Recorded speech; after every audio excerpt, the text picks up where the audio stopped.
지난 3월에 통일부에서 2023 북한 인권 보고서가 공개가 돼가지고 정말 화제가 됐었죠. 예, 맞습니다. 그래서 제가 바로 입수를 해왔습니다. 2023 북한 인권 보고서. 굉장히 두꺼워요. 440페이지가 넘는 상당히 방대한 책이고 북한의 인권 참상에 대한 1,600여 개의 사례가 아주 구체적으로 실려 있습니다. 저도 이게 공개되자마자 통일부 사이트에 들어가서 좀 이렇게 봤습니다. 그런데 사실 오늘 방송 되게 걱정되는 게 이게 너무 충격적인 이야기들이 많아서 이게 과연 21세기의 국가에서 벌어지고 있는 일이 맞는가 그런 생각이 들었거든요. 그래서 이 이야기를 좀 더 전문적으로 이야기해 주실 전문가 한 분을 좀 모셔봤습니다. 김광진 북한 인권연구센터장님 나오셨습니다. 네. 안녕하세요. 안녕하십니까.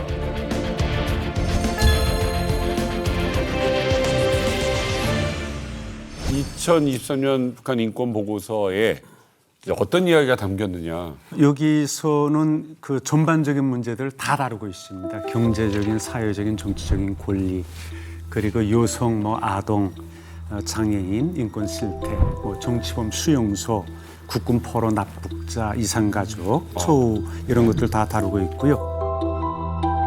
이제 국경 지역에서 도강하는 사람들 사살한다고 하잖아요.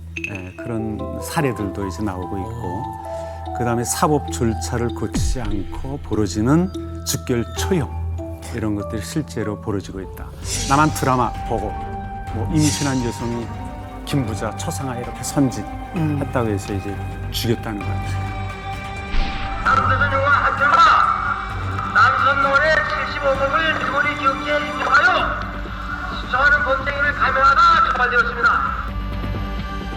제가 이제 인사드릴 때까지만 해도 주제가 바뀌어도 조금 편안하게 가겠지 했는데 지금 막 총살, 즉결 처형 막 이런 얘기들이 아무렇지도 않게 자연스럽게 나오니까 조금 사실 입이 떡떡 벌어지는 게 이제 사실이긴 한데 이게 정말로 그냥 있는 일이라는 거잖아요. 그렇죠. 지금 아직도 현재 진행형으로 일어나고 있고 이게 이제 500여 명이 2017년부터 있은 일을 증언한 내용들입니다. 그래서 지금 현재 진행형이라고 볼 수 있겠죠.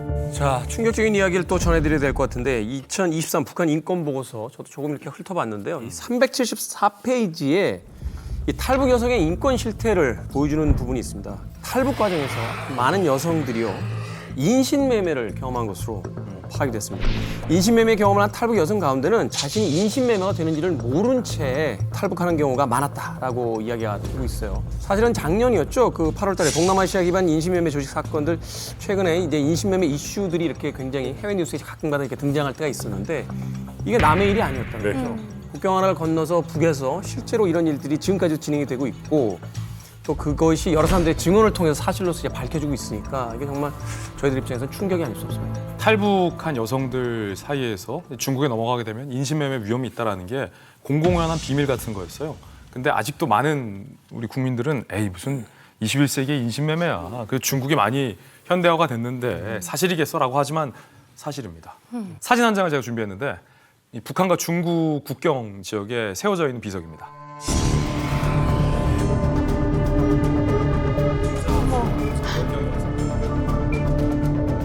경고, 월경자 수용 금지, 월경 여성 어린이 판매 금지. 이게 북중 국경지대 곳곳에 현재 세워져 있는 비석이거든요.